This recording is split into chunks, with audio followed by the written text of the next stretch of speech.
এখন আপনারা অনেকে বলতে পারেন যে আপনি যে এত কিছু করেন আপনার ভুঁড়ি আছে না? হ্যাঁ আছে, কারণ আমি এর চেয়ে বেশি কমাইলে আমার যেমন 69 কেজি আজকে ওজন, 69 সকালে মাপছি, এর বেশি কমাইলে আমার দুর্বল লাগে। আমি 65 to 70 এটার ভিতরে ধরে রাখি। আর রোজা রাখলে আরও কমে যায়, রোজার মাসে 65-র মতো হয়ে যায়, 64 হয়ে যায় অনেক সময়, তো তখন আবার খারাপ লাগে একটু, তো আবার আমরা একটু ওজন বাড়াই। তার মানে আমরা চাইলে তো ওজন কমানো আমাদের জন্য কোনো বিষয় না। আমার রুগীরা ওই যে একটা ছেলে আসলো 3 মাসে 28 কেজি কমাইছে, তো আমারে ফলো করছে। তো এখন বুঝতে হবে আপনাদেরও একটা সুইট স্পট আছে সবার। যেমন অনেকে জিজ্ঞেস করে স্যার আমার আদর্শ ওজন কেমন হবে, আমি বললাম সরি ভাইয়া তোমার আদর্শ ওজন তো আমি বলবো না, তোমার একটা সুইট স্পট আছে, সবারই আছে।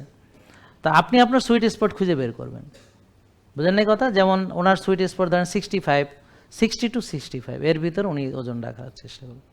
ব্যাপারটা বুঝতে পারছেন? তা আপনাদেরও সুইট স্পট আছে। সুইট স্পট বুঝবেন কীভাবে? যে যেই ওজনটাতে আপনার শক্তি, এনার্জি, স্ট্রেংথ, পুরুষত্ব, তারুণ্য, ঘুম সব ঠিকঠাক, বুঝলেন?